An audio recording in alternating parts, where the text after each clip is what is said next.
आज आज का हमारा टॉपिक है अम्ल। अम्ल स्वाद में खट्टे होते हैं। अम्ल जलीय विलयन में H+ आयन देते हैं। अम्ल विद्युतीय सुचालक होते हैं जो नीले लिटमस पत्र को लाल कर देते हैं। अम्ल का pH मान 0 से 6.99 तक यानी कि 7 से कम होता है। धातु के साथ क्रिया करके अम्ल हाइड्रोजन गैस देते हैं। आर्हेनियस के अनुसार अम्ल जलीय विलयन में H+ आयन उत्पन्न करते हैं। ब्रोस्टैंड एवं लोरी के अनुसार अम्ल प्रोटॉन दाता होते हैं। अब हम देखते हैं अम्लों के स्रोत। अलग अलग फलों और सब्जियों में अलग अलग प्रकार के अम्ल पाए जाते हैं। जैसे टार्टरिक अम्ल पाया जाता है इमली में, सेट्रिक अम्ल पाया जाता है नींबू और संतरा में, ग्लूटेमिक अम्ल पाया जाता है गेहूं में, एस्कॉर्बिक अम्ल पाया जाता है आंवला में, बेंजोइक अम्ल पाया जाता है घास की पत्तियों में, फॉर्मिक अम्ल पाया जाता है चींटी, लाल चींटी होती है ना उसमें, नेटल अम्ल पाया जाता है मधुमक्खी और बिच्छू में, टैनिन अम्ल पाया जाता है चाय में, लैक्टिक अम्ल पाया जाता है दही और खट्टे दूध में, ऑक्जेलिक अम्ल पाया जाता है टमाटर पालक में, एसिटिक अम्ल पाया जाता है सिरका में, ब्यूटाइक अम्ल पाया जाता है दूध के बर्तनों में और मैलिक अम्ल पाया जाता है सेब में। अब हम देखते हैं अम्लों के प्रकार। ऑक्सी अम्ल जिसमें ऑक्सीजन व हाइड्रोजन दोनों उपस्थित होते हैं वो ऑक्सी अम्ल कहे जाते हैं जो H2SO4 है और HNO3 है।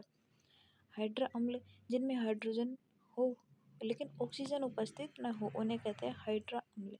जो HCl है, HBr है, HF है और HI है। अब है प्रबल अम्ल, वे जलीय विलयन में पूर्णतः आयनित हो जाते हैं। प्रबल अम्ल जलीय विलयन में पूर्णतः आयनित हो जाते हैं जो H2SO4 है और HCl है। और होता है दुर्बल अम्ल।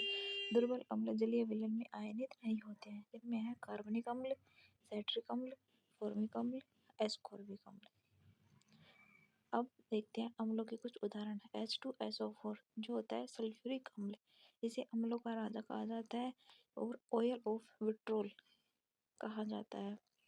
दूसरा है एसिटिक अम्ल जिसका सूत्र है CH3COOH, इसे सिरके का अम्ल कहते हैं। इसमें इसका प्रयोग सिरका निर्माण में एसीटोन बनाने में विलायक के रूप में किया जाता है। अगर बेंजोइक अम्ल C6H5COOH, इसका उपयोग चटनी और अचार के परिरक्षण में किया जाता है जिससे कई अधिक समय तक सही रहता है। सिट्रिक एसिड C6H8O7, यह खाद्य पदार्थों, कपड़ा उद्योगों में और दवाओं में काम में लिया जाता है। सर्वाधिक मात्रा में यह संतरा में पाया जाता है। नींबू में भी सेट्रिक अम्ल उपस्थित रहता है। सब्जियों में सर्वाधिक मात्रा में यह मिर्च में पाया जाता है। अब है फॉर्मिक अम्ल HCOOH, फलों के संरक्षण, रबड़ के स्कंदन, जीवाणुनाशक और लाल चिड़ियों के डंक में यह फॉर्मिक अम्ल उपस्थित रहता है।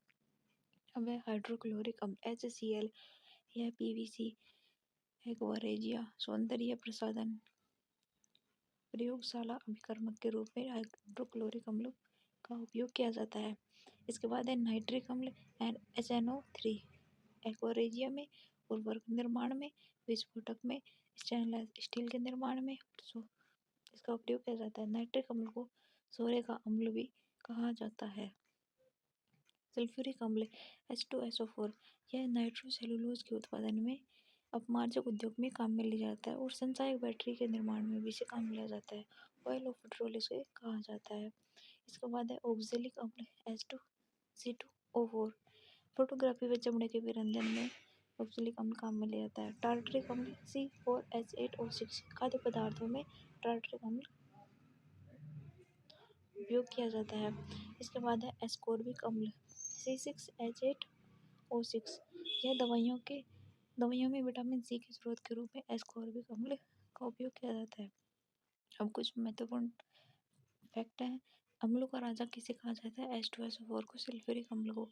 अम्लों की रानी किसे कहा जाता है? NH3 को, अमोनिया को। अम्लराज या एक्वारेजिया हाइड्रोक्लोरिक अम्ल और HNO3 को कहा जाता है। इसमें हाइड्रोक्लोरिक अम्ल और HNO3 3:1 की मात्रा में पाए जाते हैं।